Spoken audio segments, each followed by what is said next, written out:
Welcome guys to the Revive Stronger podcast. I'm your host as always, Steve Hall, and today I am welcomed by Dr. Scott Stevenson, or we are welcoming Dr. Scott Stevenson to the podcast.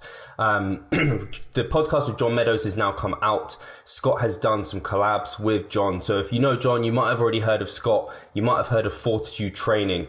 But if you haven't heard of Scott, then I'm going to go over his background briefly. So Scott has a PhD in Applied Exercise Physiology. He is a competitive bodybuilder himself.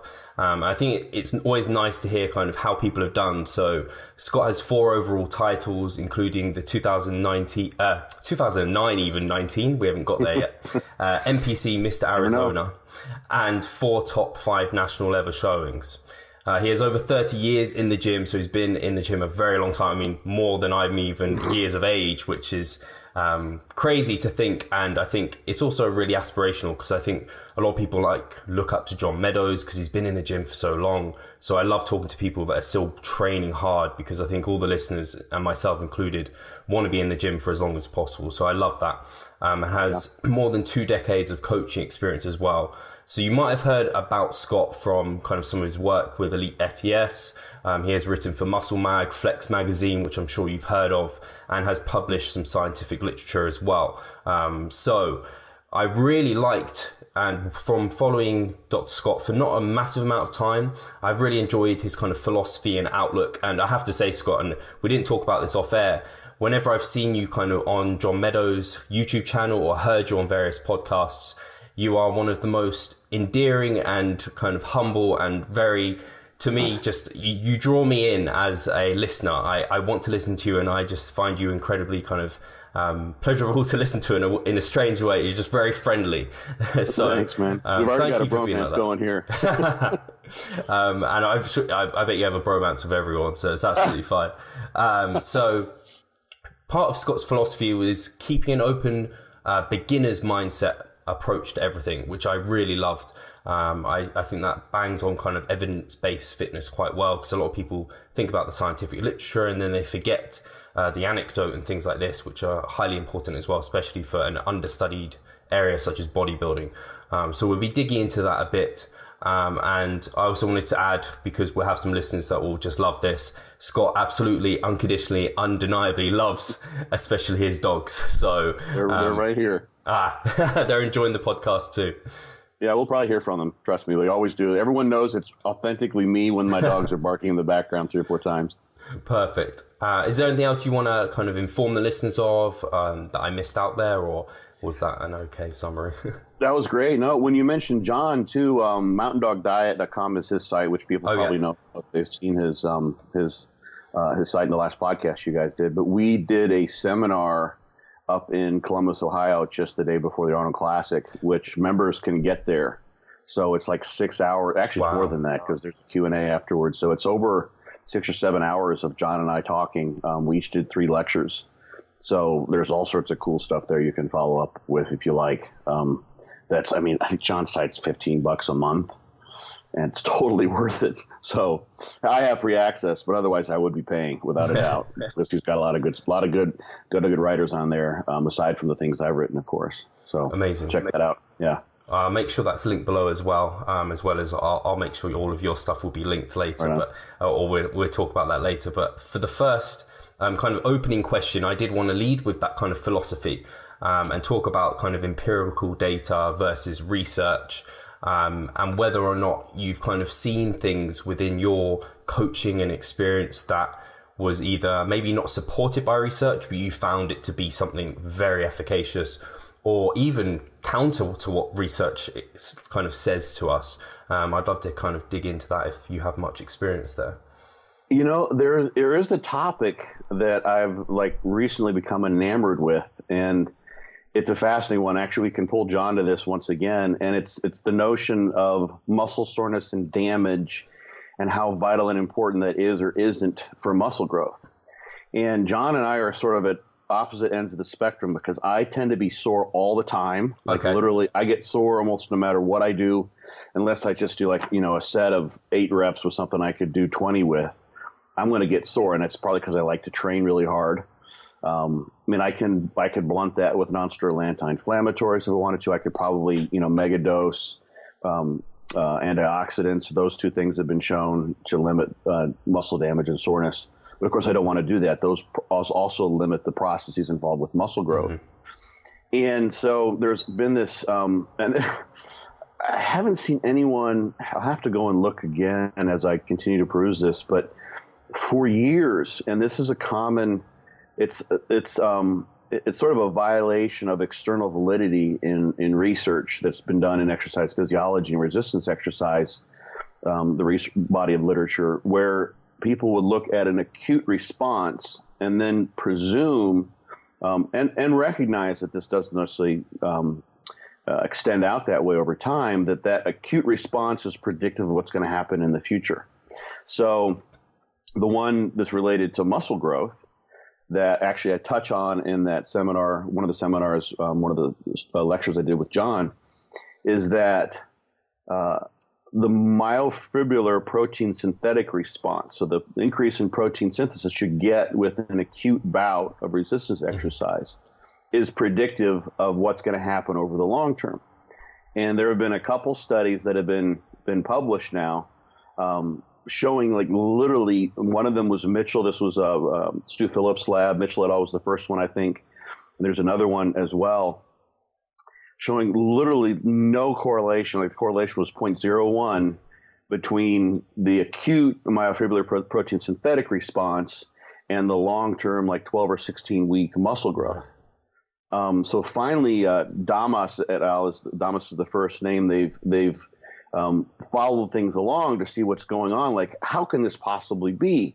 If you have someone who's got a much more robust sort of responder type protein synthetic response, and that happens each time they work out, of course, eventually that's going to accumulate over time, and you're going to get more muscle mass.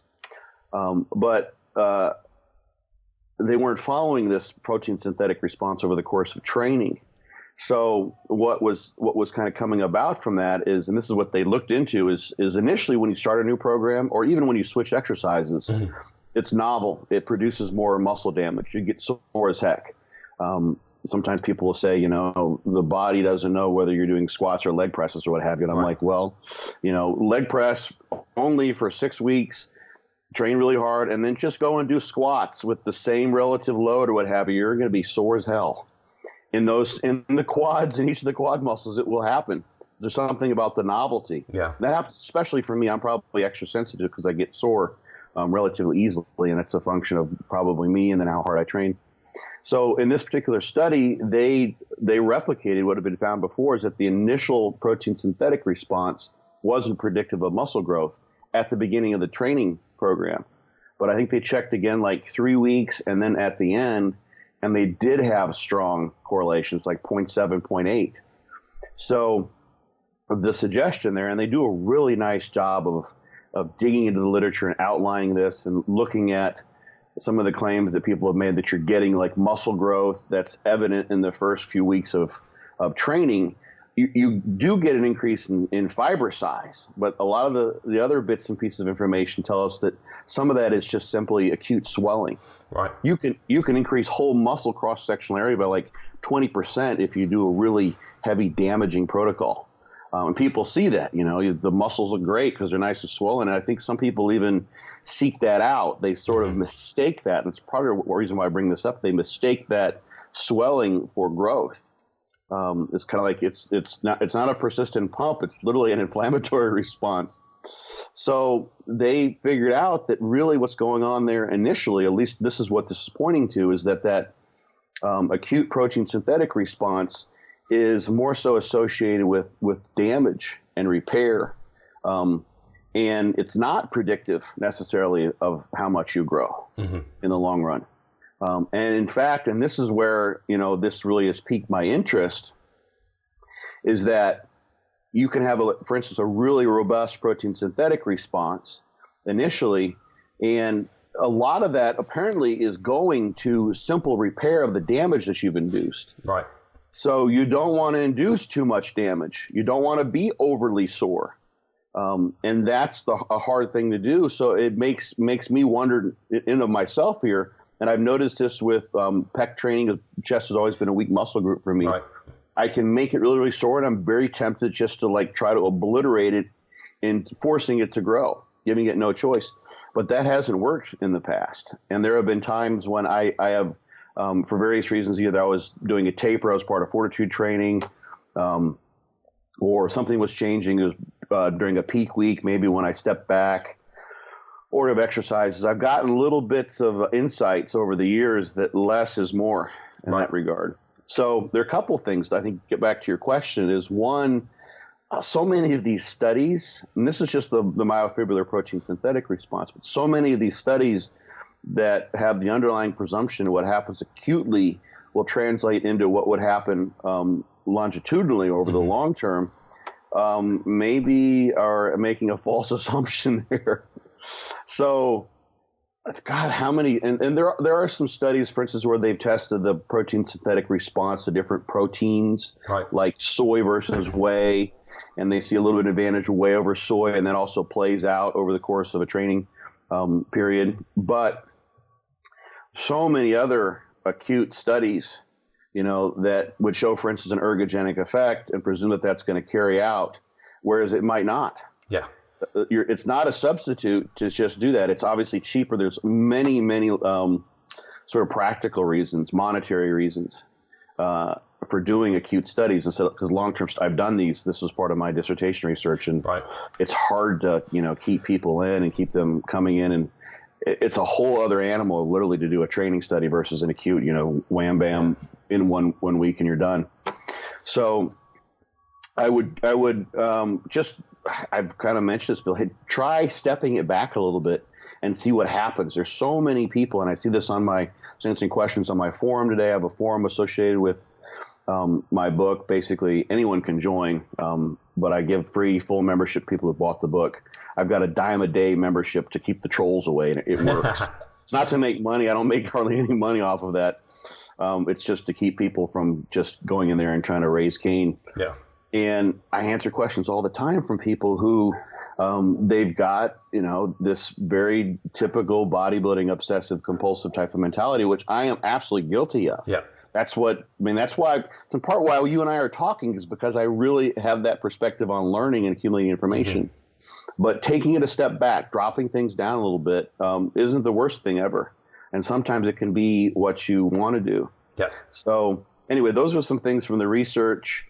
And so the research hasn't necessarily done a great job of addressing, because of the tendency to do acute studies, and that also plays into practical real world stuff. And it makes me think maybe I should just, I don't know what I'd have to do, just like do one set every 5 days or something like that to stay unsore, not sore as possible. I don't know, because literally there's some soreness there that's continuous no matter what I do. So.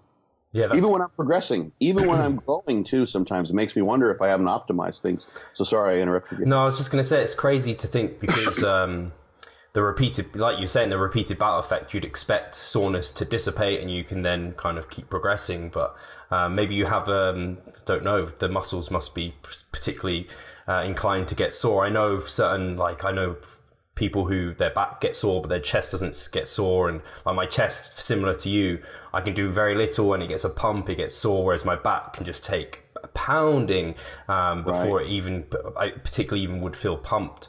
So it's very, very interesting indeed. I've actually done some of the research I did when I was in graduate school was related to muscle soreness, and there is huge variability there. Gigantic. I've talked about this on other podcasts before. Some of it's the perception of muscle soreness and pain is very, very variable. Mm-hmm. And I tell this story about this guy who we brought in through a study. You may have heard me tell this story. Yeah, it's a great story though. So it's still a good story, so I'll tell it. So, we knew we damaged him. We knew from the decrement in strength that he had, undergone some significant muscle damage, and he was giving a good effort on the strength tests. And I was doing pressure algometry. I was pressing on a certain point on his quad and getting a pain rating on basically a 0 to 100 visual analog scale. And he was giving me like the lowest number he could. It was 10 centimeters long, so he was getting as close to 0 as possible. And I asked him afterwards, because he was just such an outlier. It's like nothing had happened to him, although I knew he got destroyed. And he told me that when he was a kid, he had open heart surgery a couple times where they literally cut through your rib cage, and he was a bit of a daredevil, and he had tried to jump his BMX bike over a wrought iron fence with posts sticking up, and he didn't make it. He impaled himself and was like dangling there for like an hour before someone came. This is like straight out of a horror flick. Yeah. Incredible pain. So when he's evaluating pain on the 0 to 10 scale or a 0 to 100 scale, and I would administer those scales basically by saying 0 is absolutely 0 sense of pain whatsoever, and 10 or 100 or 6, whatever, we're using a Likert scale, whatever it may be, the highest number is, imagine if I had a flaming hot samurai sword and I took this and I just sliced it through your body like that and just chopped you in half. And you literally watch yourself bleed out. But people are like, oh my God, this guy's crazy. But that would give them an idea. Yeah. And I talked to practitioners. I just went and saw a chiropractor here in town. We talked about pain scales, and, I gave him a rating for something, and, I'm like, it's maybe like a 0.5 or a 1, which is noticeable and continuous. But people do that, and I've seen this in my own practice in acupuncture. People rate their pain very differently. They really don't, unless they've got an experience like that, they don't rate pain. So that's an issue with the muscle soreness research quite a bit, I think. Yeah, but then there is sorry, go ahead. No, I was just going to say, pain is so subjective. It's impossible to really kind of one person to another. If you haven't experienced being kind of punched in the face before, that's going to be really painful compared to a boxer. So yeah. And then there's all the various, there is variability too, and you can see this. I mean, there's still the thing with exercise is that you still have subjective efforts that are being put forth. So like if you establish a 1 rep max and then you do some sort of a damaging protocol based on that 1 rep max, the 1 rep max is like, did the person push? Oh, okay, that's all I can do. Or was it like, okay, you're going to die. Unless you get this weight, you're dead. I got a gun to your head. That type of effort.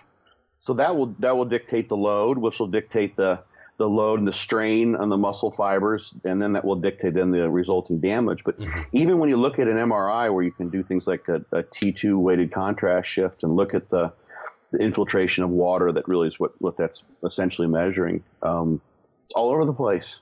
Highly variable. The muscle damage stuff is super interesting because I think, like a lot of research has been coming out, and more of the kind of evidence-based folks, and like you're very much pointing out, is like it's not something that's necessary for growth, kind of feeling sore, like muscle damages, but the soreness associated with that isn't like something you must feel to like, have a productive workout, whereas lots of people thought that was the case. And I think it's funny because a lot of the things that kind of lead to soreness are what lead to hypertrophy anyway. But right. then you talked on kind of the individual difference anyway. So do you have any practical recommendations for like people gauging their soreness? How sore should they be or shouldn't they be?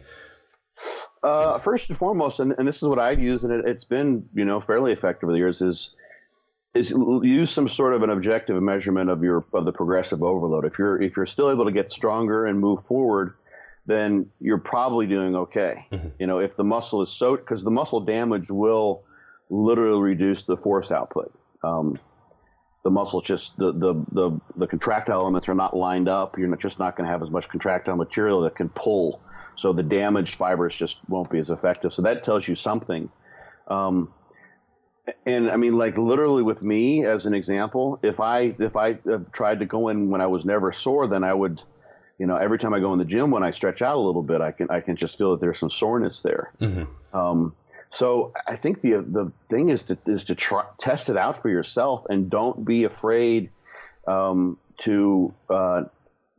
train when you're sore, because some people are, and then don't be afraid to drop your volume. I think the quality of the stimulus is the most important thing. That you're training hard. Mm-hmm. That's the thing I've always sort of thought.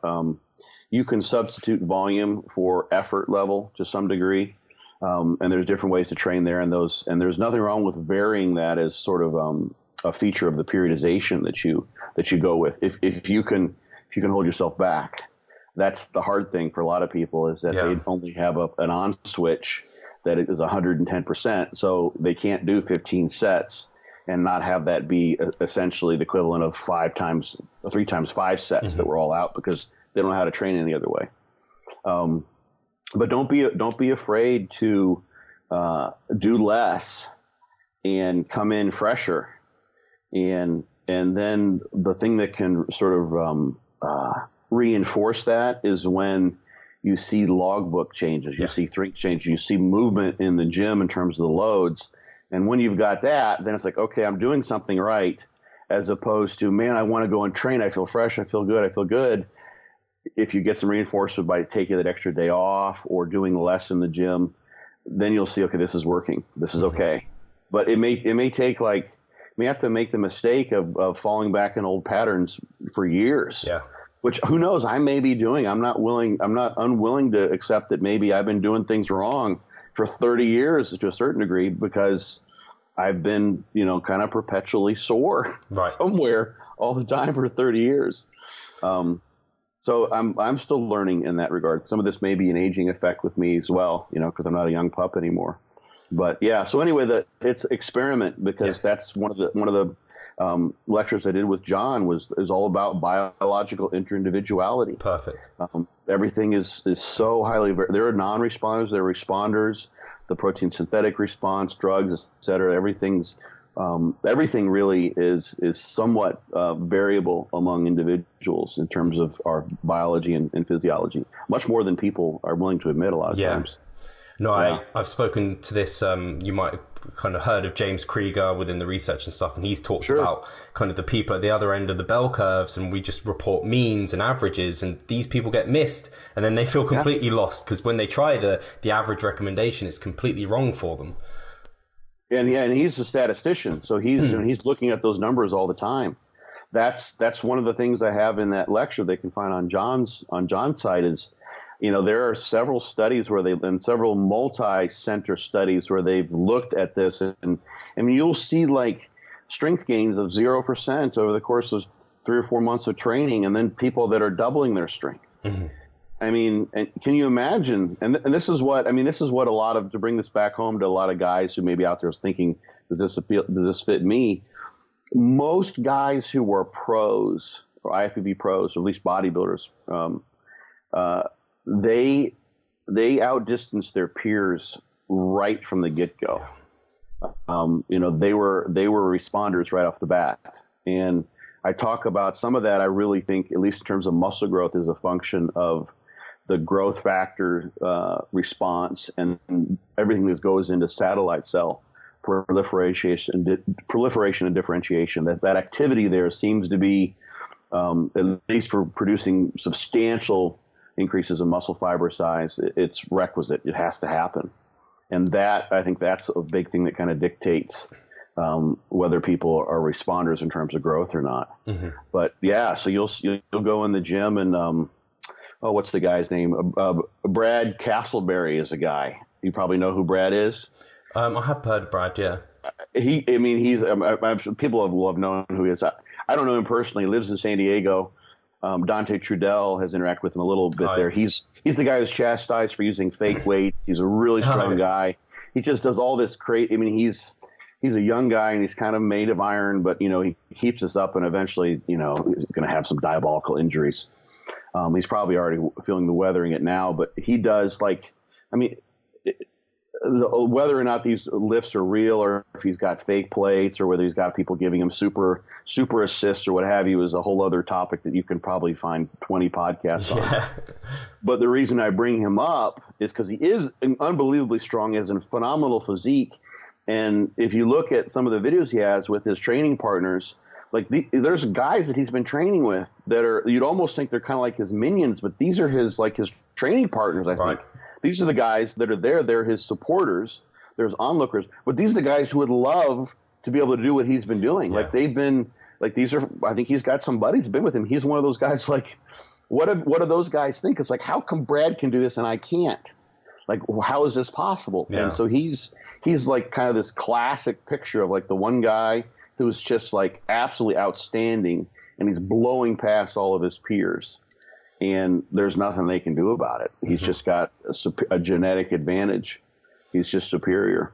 Yeah, I think I think everyone can relate to that. I mean, when you think back to when you're at school and you have just like, I don't know, the jocks, or there's always the guys who are just amazing at every single sport and who are just miles ahead of you. And we can see it with like professional footballers and kind of sprinters and all of this. And we understand, I'm never going to be as fast as him or as good at football as him.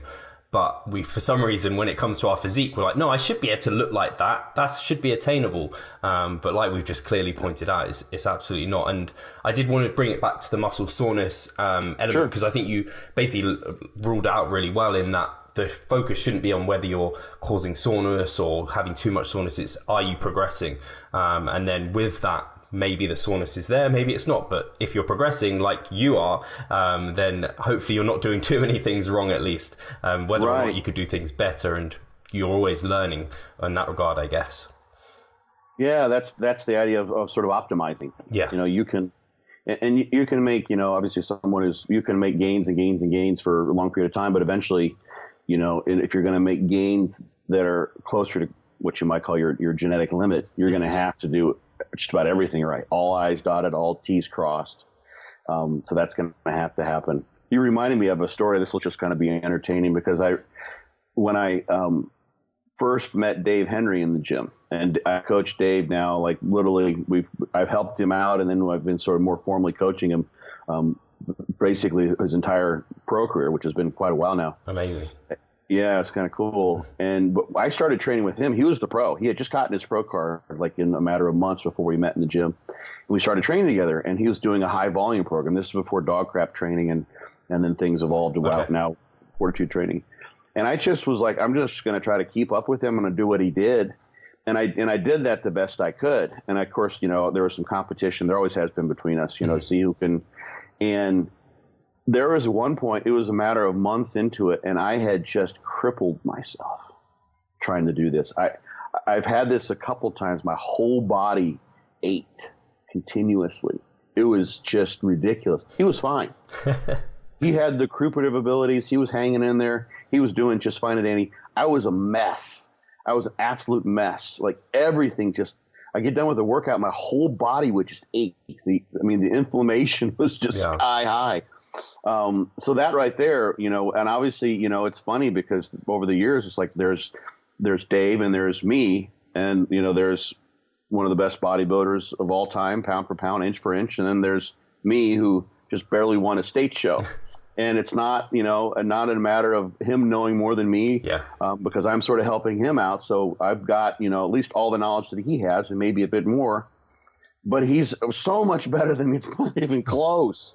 Not even remotely close. And that's just the fact of the matter. And it's been actually very refreshing to have that as a reminder for me, because it tells me, it sort of releases some of that tension of like, what am I doing wrong? Why isn't this happening? It's like, I'm not doing anything wrong. Yeah. He's just got a different genetic starting material than I do. Mm-hmm. So, and I think, it's probably, I guess, not great for you, but great news for all the listeners and myself, in that because you don't have that kind of superior genetics, like you have had to really work things out and find what works for you and what's going to work for other people. And that often makes the best coaches are often not the best performers. They're often the guys that have tried to be, and they're trying to do their best to kind of learn as much as they can. Don't ask the guy with big arms how he got big arms. Kind of ask the guy who had tiny arms who got less tiny arms.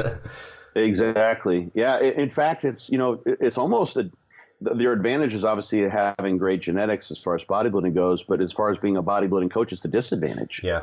Because you can do all sorts of things and everything will work relatively well. You can't discern what does and doesn't work. You can have, like, I think I can just like bring up my hamstrings over the next 3 months before this next show. And some of those guys can do it because all they got to do is like, throw in a couple more exercises, and then their hamstrings will come. It's like, oh my God. Yeah. It would take a normal person 8 years to do that, of toil, of blood, sweat, and tears, and you can do it in a matter of months just by like literally throwing in some extra hamstring curls. So that obviously won't work for 99 out of 100 people. So you don't have the learning potential. So you're right. It's good for me and people who are listening, people that I can help. But not good for me as a bodybuilder. That's for sure.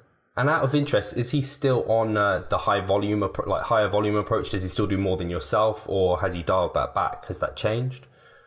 No, we started with DC training. I had been doing dog crap training for maybe about a year. It wasn't really, I was doing a sort of a bastardized version, the best I could figure out. And then I said, Dave, I think we should do this the right way. Let's contact Dante. So Dante coached Dave and I kind of tagged along. And then eventually I actually became the official DC trainer for a while. Dante, because I've known Dante for a decade or more now, through Intense Muscle, where you can find all sorts of DC related material. And then eventually that morphed into what is now Fortitude training. So, gosh, maybe 5 years ago or so, Dave, I started saying, hey, Dave, give this a shot. Try this out. What do you think of this? And he actually had sort of a prototype Fortitude training that he used for well over a year. Cool. And it worked so well. It wasn't even the highly refined thing or much more refined that I have now. He was just doing some ideas, and because, Dave is Dave, he responded really well. He stuck with those. So Dave's been doing Fortitude training now for about 4 years, about 4 or 5 years. And I know within... So in the training system, you said you haven't had it. It's okay. You buzzed out a little bit there. There are different volume tiers. Yeah, we had a little glitch. So he's 2 or 3, never really goes down to 1. Actually just mentioned this yesterday on the podcast I do, that we've actually, to bring up his legs, we brought his volume tier down on the legs to foster more recovery and just focus more on being progressive, and that's work. So more is not better, and it was a perfect example for Dave. Really interesting. And I know I wanted to bring up this quote that I remember you saying. I think it was might have been in another podcast where it was kind of, where's the quote? I have it here. Here we go. Make yourself an impressive lifter. It's a surefire way to grow. And I kind of wanted to get you to kind of explain what that quote meant, kind of making yourself an impressive lifter to kind of, and then, you're going to grow. And then maybe talk about how to get there. And that might expand on kind of where Fortitude training came from, or its principles and things like this. Oh, that's a good, I have no idea when I said that, exactly what the context was, but the most obvious interpretation of that would be, if you get yourself, and what's the old standard was, like, if you're bench pressing, I'm not in favor of bench press. It's too much of a pec destroyer for many people. But if you're pressing 4 and squatting 5 and deadlifting 5, you're going to be big. Mm-hmm. So if you make yourself impressively strong, you're going to be large. It's not a perfect one-to-one correlation. The research shows that. We can pull out examples like Stan Efferding actually came up in the podcast yesterday. Impressive, world's strongest bodybuilder, but he doesn't have the most impressive legs. Yeah. We're talking about squat per se. He actually would change his training program to put muscle on his legs. He would go with a higher volume that Flex Wheeler kind of showed to him. So, but still getting there. This was sort of the basis of Dante's philosophy. Is make yourself a monster in terms of the loads you can handle in the gym, and you're gonna look like a monster. Mm-hmm. There are some exceptions where people are just crazy strong and they don't look like they're as strong as they would be, but those are really the exceptions. And anyone who gets stronger, like if you double or triple your strength, there's going to be some muscle that comes with that. Mm-hmm. It's going to have to happen. Another way to interpret that, I'm just sort of guessing at what I might have been saying, is that if you were really going after, this actually applies probably today even more, because we have so many distractions with social media. Yeah. I see a lot of people messing around with their phones and that kind of thing in the gym. I just saw something actually online, ironically enough, about text less, train more. Right. It was written on the mirror of a gym. And if you are the guy in the gym that is doing shit that no one really else wants to do, it's not necessarily that what you're doing per se is the smartest thing. Like if you're doing 9 or 10 step drop sets, which I've done, or I've done like 20 sets of 20 squats before. Wow. That kind of craziness. Yeah. It's just utter insanity. Literally, that's just not a smart way to train, but that mentality of being an impressive lifter, of a kind of a do or die, is basically pushing yourself past what is definitely comfortable, and being sort of willing to do that, but also crafting the training stimulus as well, is a really powerful combination. And, that's kind of what I've done or tried to do with fortitude training. And people have been reassuring me of this, is that the way I've set up the different set types are such that you have to train hard in order to execute them per the instructions. There's no way around it. And that's all relative to what you can do. Like for some people, failure might come after a half a second of really pushing, and other people can just grind and grind and grind. Some of that's up here, some of it's muscle fiber type, et cetera, et cetera. But the way I've constructed it is that you have to train hard, but there's also limiters, and there's some governors in there, and those are the volume tiers, the fact that you're supposed to auto-regulate, et cetera, et cetera, et cetera. So an impressive lifter is someone who you have the sense in how they lift, that they're very, very specific and targeted in what they're doing. It's like, okay, I've reached my failure point. Now I drop the weight back down.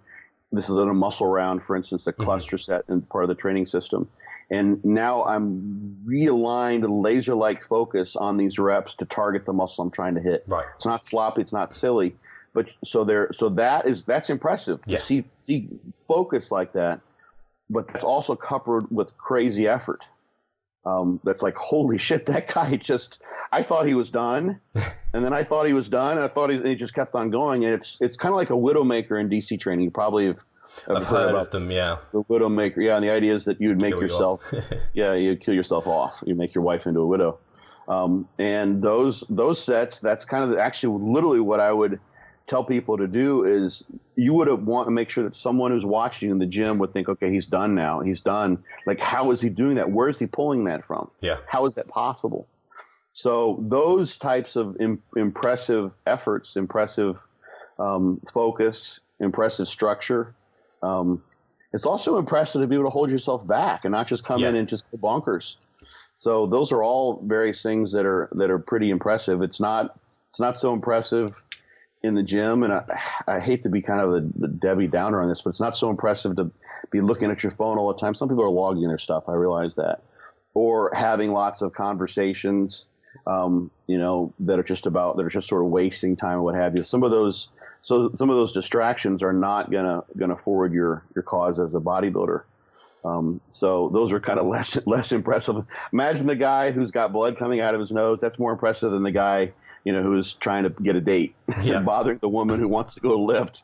So a lot of interpretations of that, but hopefully I answered your question. I really, really liked the idea of kind of, I don't know if it's a quote I've heard before, but kind of the really experienced lifters almost making heavy weights look easy, which kind of gives you the idea of that incredible focus. They know what they're doing, and that you're kind of watching them and they're doing something crazy that you couldn't even imagine. And they look like their facial expression isn't even like they're exhausted, because they've just got that incredible focus. And I guess if you're going towards a failure point or something like that, or failing, then you're going to eventually break facial expression. But right. I it's much more impressive to me to walk into a gym and see someone with incredible form. Maybe their weight isn't as heavy as what other people are doing, but if they've got that technique dialed in, you can tell they've got that focus. They're not kind of thinking about things around them. There's nothing more impressive than that to me, which I guess isn't always impressive to everyone else. But I think when you know kind of the degree of kind of intensity that kind of requires, and you know that they're going to get good results via doing that as well. Yeah, it's funny because you brought something that has come up because for various reasons, more and more people are doing muscle rounds. It's just sort of there's kind of been an acceleration. And I'm going to have to do a video because people think that fortitude training is just do a bunch of muscle rounds. There's much more to that. But a lot of those have been me, doing them or showing how to do them. And I keep on getting the comment, and I'm not trying to toot my own horn, but I've been doing muscle rounds as long as anybody, at least the way I've constructed them. And people are like, those are a lot harder than they thought they were. And I'm not someone like my facial expressions go all over the place from what I've seen. Like I'm not like a, face of concrete while my face, looks like I'm exerting myself. Yeah. But even then I think they're somehow I must do what you're talking about, as I make things look easier than what it really is, because people like, holy crap, that was a lot harder than I thought it was going to be. Yeah. And that's good. So like someone who's trained like that, I mean, if you look, an example from another sport is you look at some runners, like sprinters, and they even would, I think a lot of sprint coaches would even say, you want to almost have a relaxed look on your face, because you're focused on your form. If you're like trying too hard, and you're just going to be all over the place, and it's going to be energy wasted, not in the forward direction, but moving you laterally and in other ways that won't make you faster. Mm-hmm. So, yeah, laser-like focus like that also, involves being able to hit the target muscle. Yeah. When that form is like that, it's dead on. That's impressive. Like you said, that's like, you can tell, and some of it's just like a subjection. Like, that guy's impressive. There's something about him. He's an animal. You can tell he's not going to stop. Gravity is going to be owned by him today. He's not getting beat. Mm-hmm. Eventually the set will come to an end. But we still have laws of physics to apply here, but this guy's will is not getting overpowered by gravity, so to speak. And so if you can do that, there's almost no way you can't succeed. Literally. Mm-hmm. Just make yourself into the biggest badass in the gym to some degree, and it's going to show. And that's a easy thing to say, but it's a tall order. It doesn't fit with everyone's mentality. That's not for everybody, of course. And there's nothing wrong with that. It's I tell people it's having a few screws loose in your head. That's kind of beneficial as far as that goes. But it does kind of come down to that. An almost form will follow function type of thing. If you make yourself into a badass, you're going to look like one to some degree. The best your genetics will allow. You won't look like Dave Henry, but you'll look somewhat impressive if you could perform that way. Yeah, I guess the whole essence of progressive overload, and everyone's heard that term, it's taking your body to places it hasn't been before. Otherwise, you're not going to elicit the change and the kind of growth response you want. So you have to make yourself uncomfortable. It's just part of the process. And if you don't like that, you're not going to get very far with bodybuilding, are you, I guess? I even say you should seek out the discomfort. Like literally that's why I've run into problems with the muscle soreness. Yeah, it's because I probably personally may have relied upon that even more than I should have. Because that's why that people do that. They'll sort of conflate the soreness with growth when it's not necessarily the case. It could be just you've just created so much soreness that you don't have a protein synthetic response that can be great enough to contribute to positive protein balance.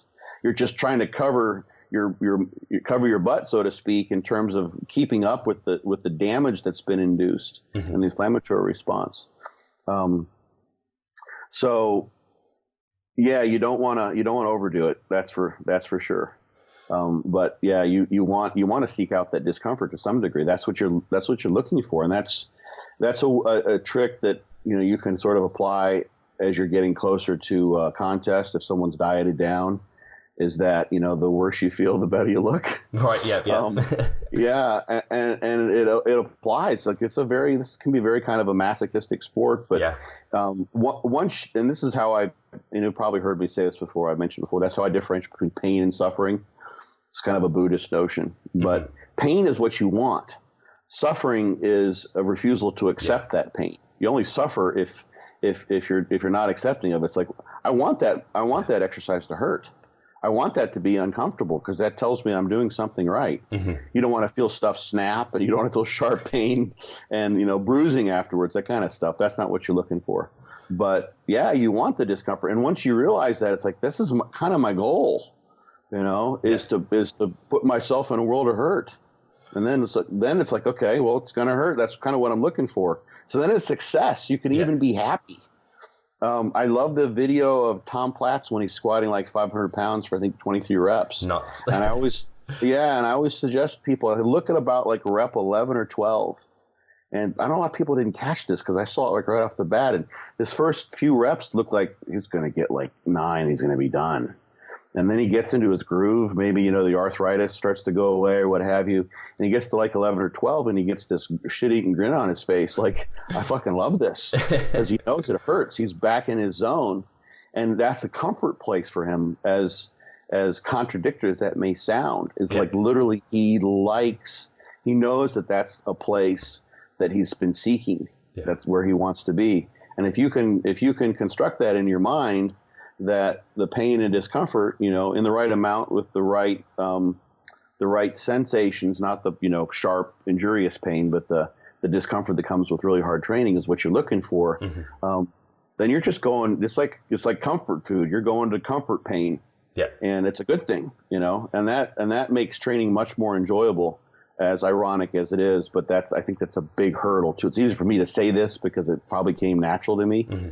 But I think that's a trick that can be useful to people if they can at least maybe employ it now and again to get past some hurdles during prep or big workouts or what have you. Yeah, I've definitely heard the quote kind of get comfortable with the uncomfortable for prep, which very much, I mean, I loved your perspective, and I haven't ever really thought of applying it to training in such a way. So it's actually really nice because everyone gets those workouts that they have anxiety over and they kind of are worried about it, but it's always kind of the change on things that take you out of your comfort zone and what change you. Staying within your comfort zone, that's not really going to change you. So I know I really enjoy that perspective because I think for a lot of younger lifters who haven't maybe pushed their bounds, it might be what they needed to hear, and that kind of they need to push themselves into that uncomfortable zone, and they should take comfort in that. That's going to provide results. Yeah, it can be socially uncomfortable to do that, and it can be outside of someone's personality as well. Yeah. There's I won't give too many details. I don't think the person would be listening, but I found this I can, if someone distracts me in the gym and gets me going conversationally, then I'll just yammer on, for 15, 20 minutes. I can kind of screw up my workout, and I'll be at the gym for 3 hours sometimes if someone kind of catches me on a day. So I have to put on like that I'm a butthole look, and I have to avoid people sometimes. And there are some people that they're kind of the gym's kind of more like a country club for them than a training zone. And some people don't get. I have like a do not talk list that I have to unfortunately put some people on because they want to talk to you. And that's my example of how I have to fight my personality tendency to want to be friendly and talk with people. And for some people, if they want to get in, if all of a sudden they decide, today I'm a pain-seeking gym maniac, and they go in their gym and they're trying to be in that mindset, and they've got, a half a dozen people they normally have relaxed conversations with, and they catch up with, those sorts of things. That may not work. And that can be a tough thing to do. If you're not someone who has sort of an intensity streak in your personality, you may have to find the right gym. That's why the right gym is so important. The right environment can be so important. And even like sometimes I will go to gyms on a day when I'm like, I just need to get it done and I have to worry about that aspect of things. I'll go to a gym where I'm unknown, like people, a gym I don't usually go to. I'll just like sneak off to there are several LA Fitnesses around, and I have a statewide, so I can go to any LA Fitness. And I can get away with that for like 2 or 3 workouts before people start saying, oh, this guy keeps on coming in, and they want to ask questions. And then I'll have to vacate that LA Fitness for a while. But that can be the hard thing is if you're really trying to switch gears, prep versus off season, if folks don't recognize what you're trying to accomplish because they don't have any personal experience, they've never been a competitor, or maybe they don't have experience in a highly competitive, a highly focused sport, they won't get it. And here's a trick that sometimes I will have conversations with people who I can tell are going to want to sort of engage me when I get to the gym. And I'll tell them hey, there'll be some days when I'll just feel I'll just want to give you a fist pound, and then I got to get to town. It's nothing personal. It's not you. Yeah. And I will say it's kind of like this. Imagine you saw a road cyclist who's got he's got all his gear on, and he's got his sponsored outfit, and he's hunkered down. He's completely aerodynamic, and he's just going to town. You wouldn't pull up next to the guy and say, "Hey, buddy, what are you drinking there? Is it Gatorade or Powerade?" Because you see this guy's doing his thing. Yep. He's deep in his flow state. That's kind of where I'll need to go in the gym sometimes. So it's not you. It's just me trying to get my thing done. Yeah. So if you want to talk to me, let me know, and I'll come talk to you afterwards. After I'm done, and I do that all the time. Most of the time, people don't wait around. It wasn't that important, really.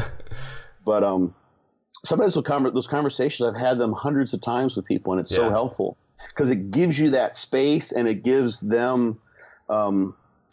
It's respectful to the person, and they don't know what's going on. It's like all of a sudden, like, is it the wrong time of the month for this guy? Why is he, why is he being such a butthead? And it's not. You just need to focus. You can't.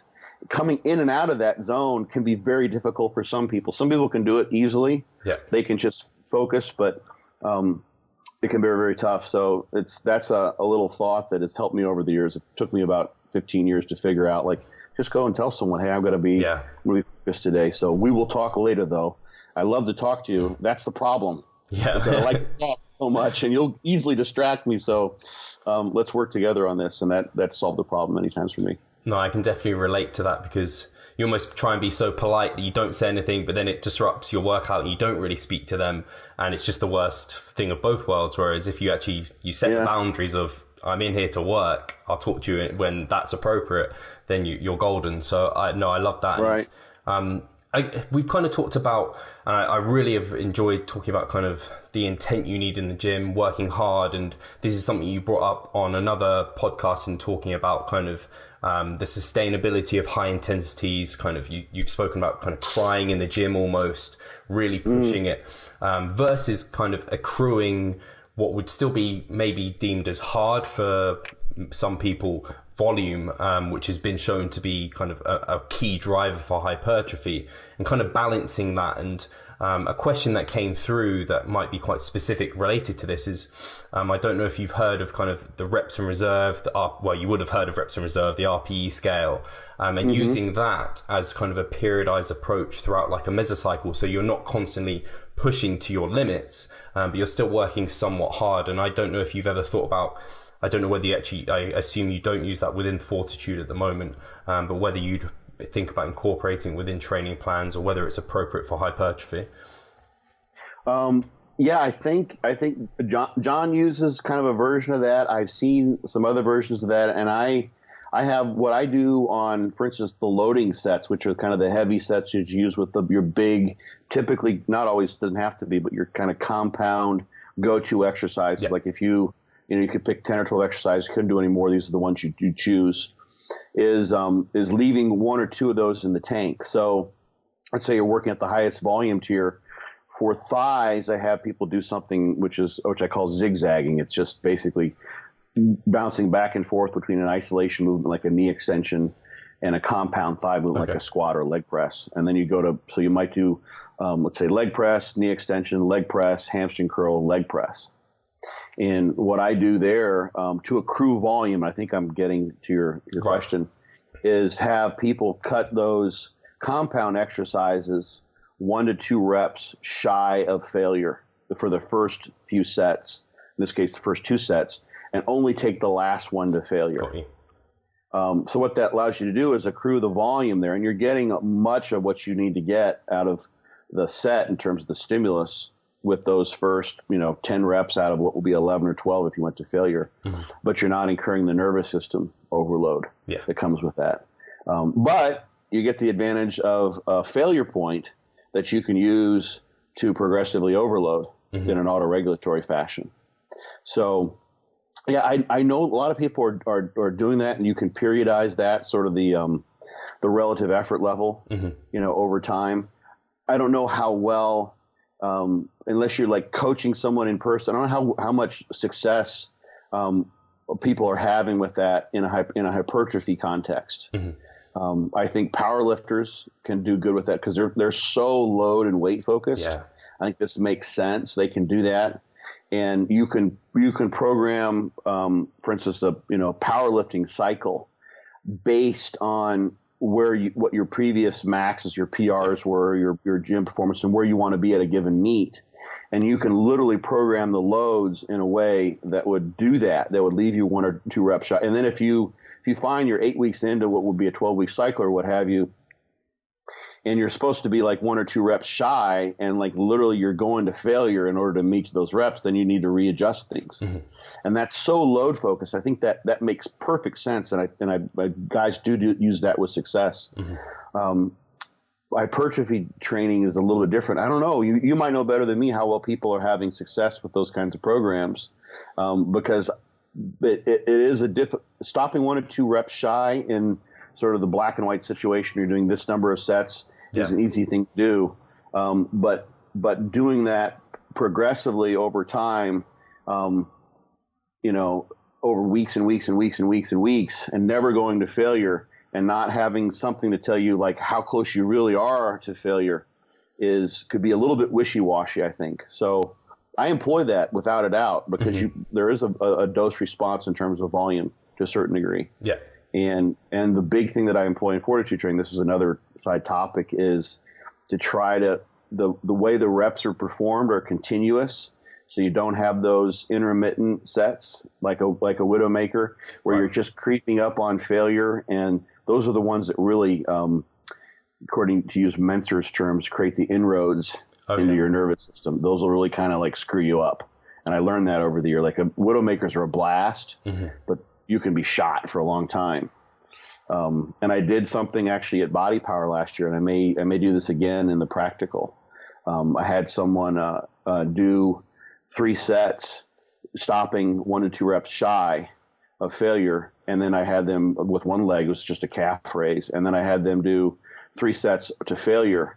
And I even chose it such that this would favor against my theory in terms of which leg was stronger than the other one.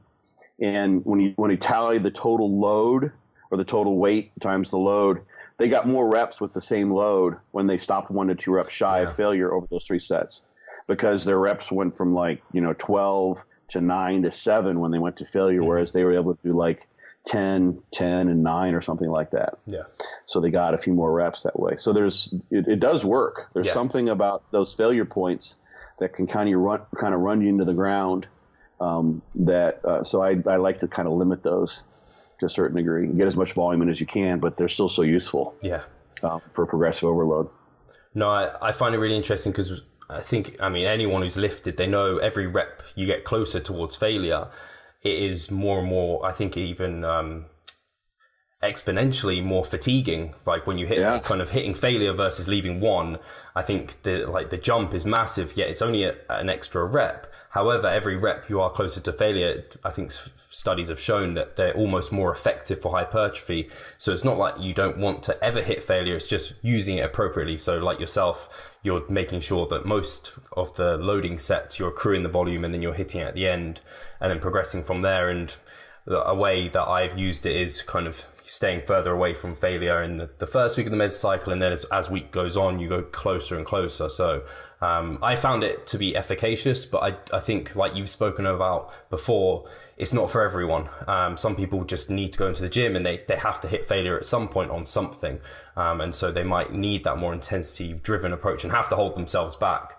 Whereas other people can quite happily do this, and they know the final week in the mesocycle is going to destroy them because they're going to be hitting failure on most things. So it's very there's not much research out there at the moment. So I love seeing all the different programming methodologies.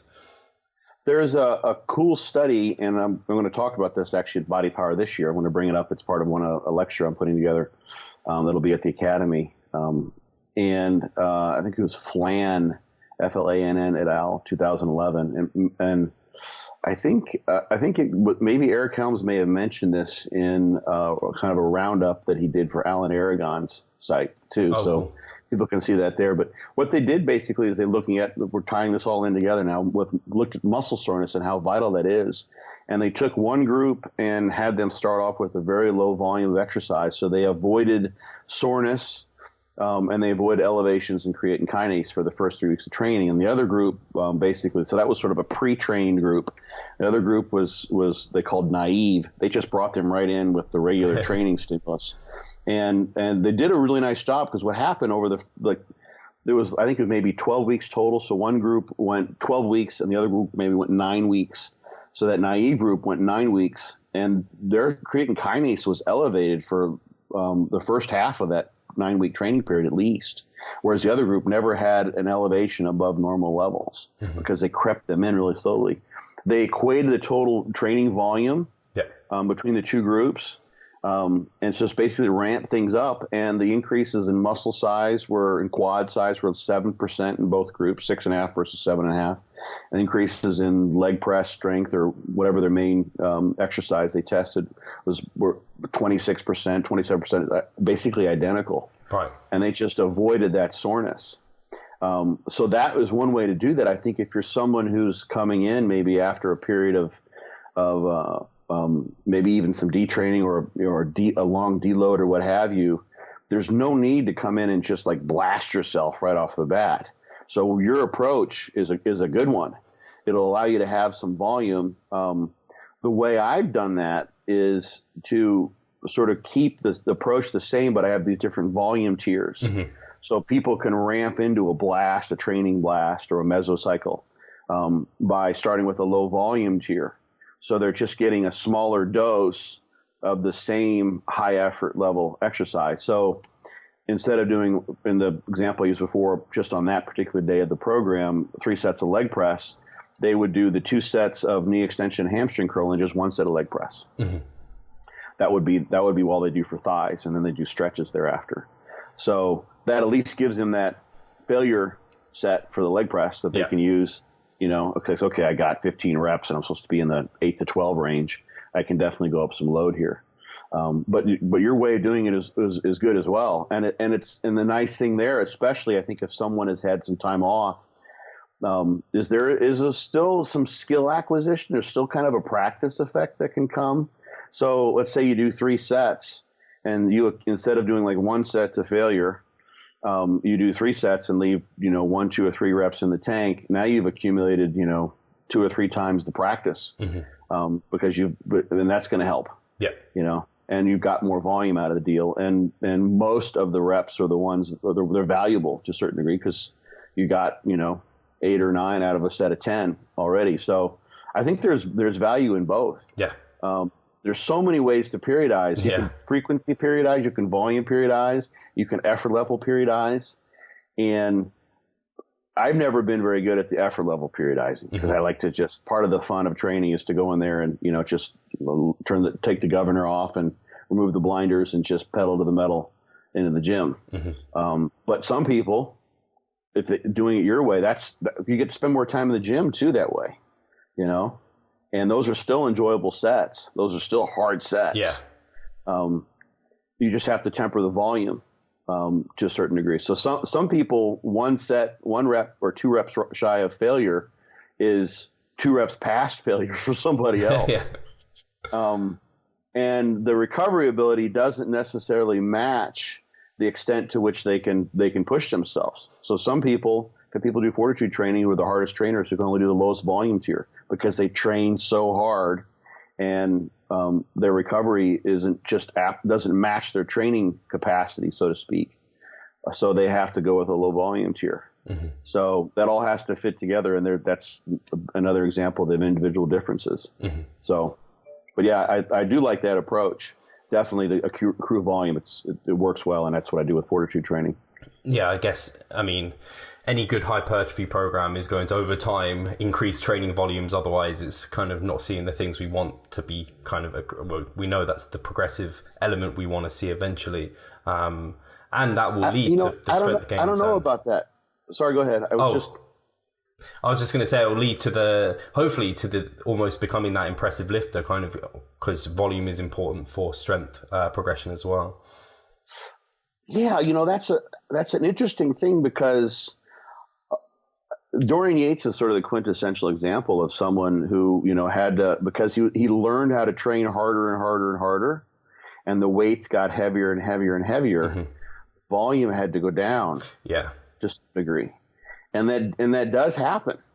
And I think it's highly dependent on the person, but you take someone who, starts off in definitely training adaptation, you develop, that's basically quintessential classical training adaptation is that you can handle a higher load or a higher intensity of exercise, regardless of what kind it is, resistance exercise, what have you.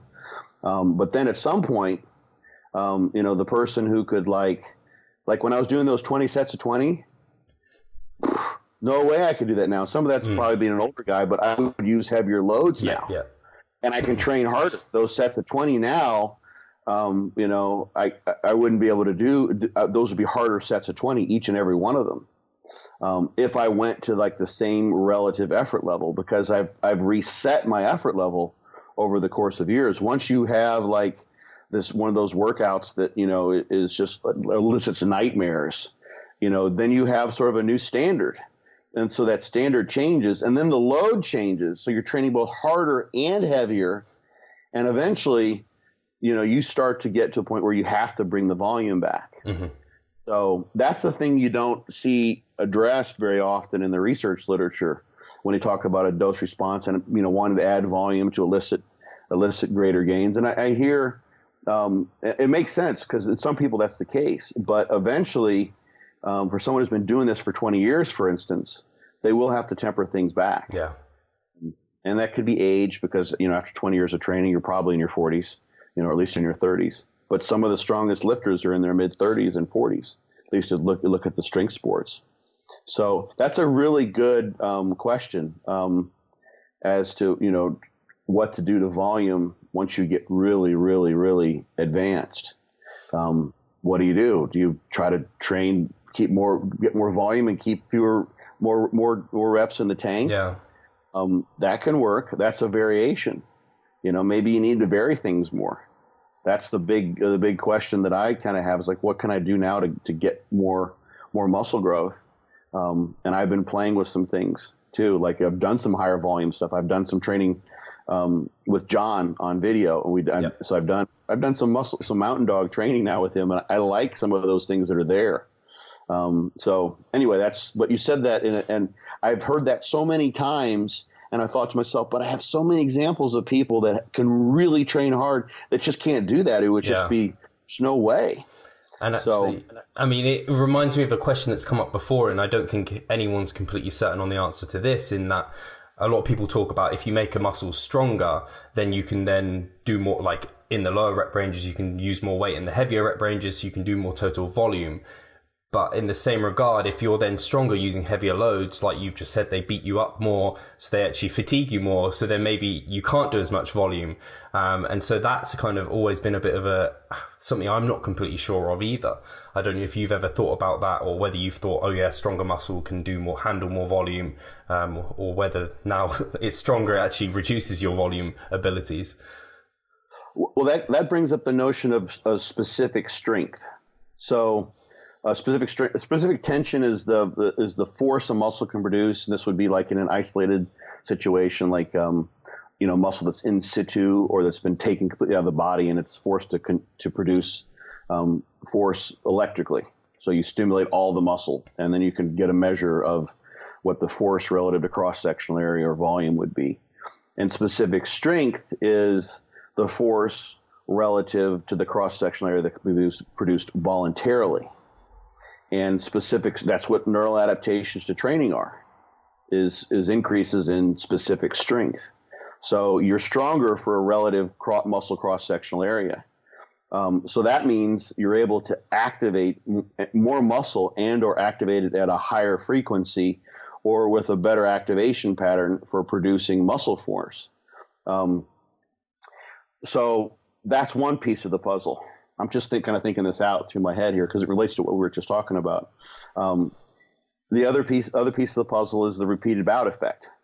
That has some effect as well. So if you take a muscle and you stimulate it with a voluntary training stimulus, and you're someone with high specific strength, you've produced more force, you've activated more muscle. Keep the sets and the reps and the relative intensities, percentage of 1 rep max intensity is the same. The stronger person with greater specific strength has just created a stronger insult to that muscle with the training, because neurologically they're capable of doing that. You'll get the repeated bout effect, but that can persist for months and months and months. But you basically, that's a matter of, just a few bouts, and then that's there. So recovery is a function of a whole bunch of things, but from the perspective of the muscle, it's inflammatory response as well. So the more trained person is probably going to have developed, because they've been training that way for so long, an immune system that's more capable of handling the inflammatory response for those heavier training bouts. But at some point, and here's kind of my thought on this, we have to recognize that it's an unnatural act, as I like to refer to it, because we're picking up a load and putting it down, and picking it up and putting it down, and picking up and putting it down. We're basically, intentionally inducing damage to sort of hijack the adaptive capacity of our muscle, so it'll grow like a callus. We're making it grow sort of like you get a callus to grow by rubbing sandpaper on your hand. So I think, that the larger, stronger, higher specific strength person eventually is going to probably be able to evoke such an insult that they're going to have to pull back on the volume of that to a certain degree in order to recover. Yeah. So they can come back and produce another insult. So does that get to what you were pointing at? And I think you've spoken about it before in that this kind of touches a bit on the empirical data versus research, in that when you're looking at kind of training studies, it shows that frequencies of like 2+ per week seem to be kind of the best for muscle growth. Whereas when you look at the biggest guys, they are doing kind of 1 times per week frequency a lot of the time. They have that lower frequency.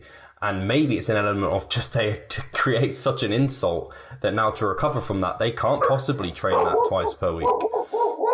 There they are. Yes, I know. It's probably the male, huh? Now I have a whole bunch of thoughts on this, because Fortitude Training is a high frequency program, and there's going to be an inverse relationship between frequency and volume in each workout. The thing that, from what I've been able to delineate in the literature that characterizes those responders, which are most of the biggest guys, most of the pros, is they get this extraordinary growth factor response. Actually, in some of the work, they have a higher density of satellite cells to begin with in sort of the untrained or pre-trained state. So they've got a greater capacity for growth there. They're set up to have more myonuclei, and thus be able to have larger muscles. So they're not exceeding that myonuclear domain maximal size. So there's not a lot out there on that. I'm waiting for someone to look into this more deeply. I'm sure it's probably underway. But it seems like that process of you can look at PAX7 positive cells, which gives you an indication of whether those satellite cells are turning over and if they're active.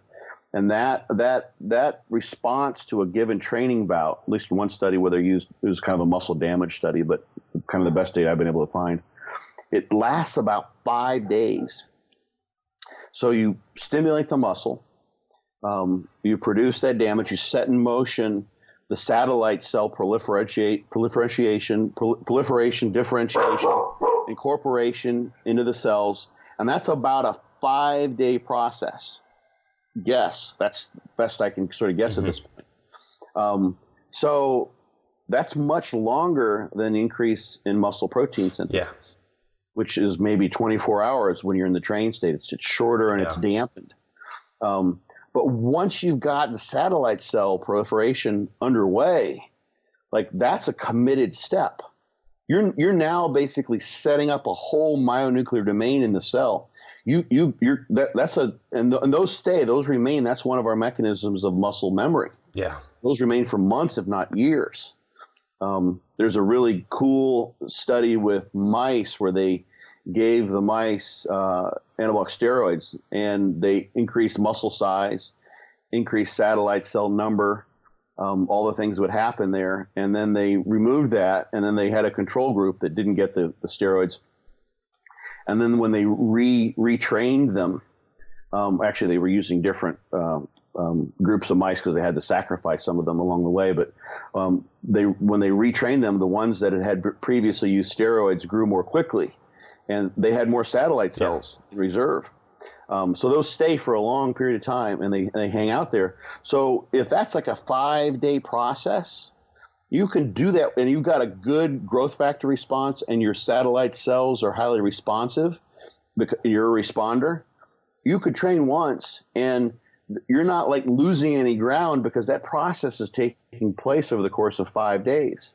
So that's how a lot of the biggest guys train. They just got to do it once, and you can definitely recover in those 5 days or a week. And you're not losing ground in terms of the most important thing probably for ultimate muscle size, which is the satellite cell activity. So my thought is that the genetic responders are the ones that can turn on the satellite cell response, and they're the ones that could get away with training infrequently like that because they have a really robust response in terms of the satellite cells. Whereas someone who is not a genetic responder needs to elevate the growth factors, the other things that are involved there. So it's kind of like the growth factors will go up and they'll come back down. And if you're someone who has a really good response, you get a really powerful growth factor response, and that gets the process going. You may need to nudge that more regularly in order to, like, maybe there's some requisite minimal level, some threshold level of growth factor exposure that needed to turn on, like, let's say, a given satellite cell to proliferate and then to bring about all the differentiation. There's a lot of steps there that's been elucidated, but I've never seen it in this context. Mm-hmm. Maybe there's some requisite amount. You could even test this in cell culture. And the lesser genetic bodybuilder who doesn't get that robust growth factor response, maybe he or she needs to train more regularly and to prolong the growth factor response, or even elevate it, even superimpose more growth factor elevation because he's training every other day to get the satellite cells to do what they need to do so you can get muscle growth through a higher frequency regime. So that's sort of my thought on frequency versus volume, is that you can only grow, you can only do so much before you're not going to recover. But it may be a factor of massaging the growth factors and the satellite cells in a way that fits with how you respond to a given training bout, but doesn't also cut into your recovery because you're not trying to do too much. You can't do 20 sets every other day. Yeah. And the thing, that I mentioned too when I do my talk on frequency is that Ronnie Coleman, who, epitome of a freak, he trained everything twice a week too. He was on a 6-day split. He was on a push-pull-leg split, doing high volume twice a week. People kind of forget that. He wasn't a once-a-week trainer kind of guy. He was twice a week, and he could recover from it. So he had that taken care of. But he also was kind of a high-frequency trainer. He trained more frequently than Dorian Yates did, I think, if you look at regularity of hitting a muscle group. So, who knows what it was about Ronnie? Probably a bunch of things. He probably could do whatever he wanted to, would have grown. Yeah, he was a freak. Yeah, he was. And he paid the piper eventually up, in terms of his skeleton. But I do wonder, about you just have to you have to recover, and you want to do as much as you can besides those satellite cells. Mm-hmm. So yeah, that's a big topic. I hope that would really, and there's actually room for that, outside of the bodybuilding literature to try to figure out what's the best way to get people who have muscular issues, right. Older folks, people with dystrophies or what have you. What's the best way to get their get muscle mass on individuals who are lacking it for pathological reasons? Mm-hmm. Should they train every day, or should they train once a week? It depends on probably, the pathology and how it's affecting their recovery and inflammation. Mm-hmm. But there's reason to dig into that other than just to make the biggest meatheads on the planet. Yeah. So. Yeah, hopefully it'll be studied. I think a lot of these things, I've never heard of anyone approach frequency in the way you've just approached it there, which is fascinating. And I really enjoy that. And I think it's why kind of the empirical data is so important, because you need to almost be your own experiment with many of these things. And what we've kind of, the big take homes I think that we've spoken about is, for hypertrophy, you need to train hard, but also be able to recover from that so you can keep going and going harder. And that in itself is such a simplification of everything, but that's where the art of programming then comes in. So right. I think you've kind of pulled that out really well. Yeah. And, you know, I wonder, I mean, there's so much to be seen. Like, what happens if we cut sets shy, like 1 or 2 or 3 reps of failure? Is there a difference between, because satellite cells are important for regeneration, and I mean, literally some of the satellite cell workers, they'll just use like a blunt force trauma. Cells are there for repair. So like what happens, for instance, in the study, the Flan study I mentioned, where they avoid soreness, they got the same level of muscle growth. Was that just because, you know, these were newbie gains to some degree, and you're going to grow kind of no matter what they did? And you don't have to train that hard. You don't have to get sore. What happens if you go two reps shy of failure, and you compare that with taking all the sets to muscular failure in terms of the growth factor response? You know, or does it really matter, because so much of your protein synthesis is going to repair in that situation, that you're not going to accumulate muscle protein? I mean, there's all sorts of unknowns of the interaction between the muscle protein synthesis and the satellite cells. I hope that, you know, maybe kind of the next step that people will start seeing is less of a look and focus on muscle protein synthesis, satellite cell activity, you know, acutely over the long haul, you know, and how well is acute satellite cell activity predictive of long-term muscle gains? Mm-hmm. And what happens if we train with 10 sets on Mondays versus 5 sets on Mondays and 5 sets on Thursdays in terms of growth factors over the course of the week?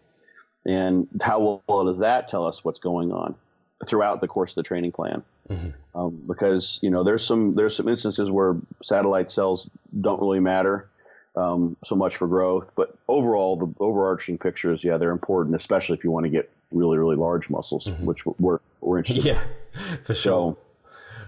So hopefully, you know, 10 years from now, what I'm talking about will be, you know, old hat. You know, people will look way past this.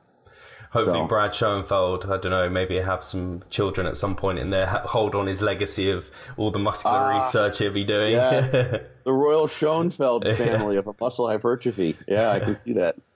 Awesome. Right on. Well, I want to kind of call it there. We've been talking for a long time, and I think we may have to get you back on, especially I think the listeners are going to absolutely love this. Our audience is bodybuilders, all about maximal hypertrophy, and I don't think many of them will have been exposed to your information and the stuff you're talking about, and just a different perspective. So if you would be willing to come on, and I'm sure that the listeners would want it would be fantastic to kind of talk shop again. Yeah, no, most definitely, man. This was fun. Obviously, you can tell I like talking. Not a lot of people I can talk to in the grocery store about this kind of stuff. So this is fun for me. Better than the gym as well. So if people do want to reach out to you or find more of your things, you've talked about the book. Do you have like a website and Instagram and everything? I know you're on Instagram and everything. So where's best to reach you, Scott? FortitudeTraining.net is my site. I'm on Facebook, Scott Stevenson. It's Fortitude_training on Instagram. That's growing like crazy. I had no idea. Awesome. I have mixed feelings, because you can only convey so much. Like, the depth and quality information can be kind of superficial with Instagram, but still, like, that's taken off. I'm kind of boggled by it, but I'm going to make use of that, I think, because that's really doing well. And then people can find me through there, of course. But just Google Fortitude Training. A lot of people like, where can I get your stuff? It's like, I show up pretty well, so I'm easily Googleable. Fantastic. People can't find me. Yeah, cool. I'll make sure that's all linked below. And even if we don't get any kind of questions coming through, I am going to make sure I pick up Fortitude Training, and I will do my best to read through all of it, because I know it's a great read, and it's comprehensive. I know it's not short, so I'm looking forward to that. And I'll probably have some questions that I want to dive into from there. So thank you so much for coming on and spending your time with me. And I am sure the listeners are going to have really enjoyed this. So thank you. Right on. Thanks, Steve. Appreciate it, bud.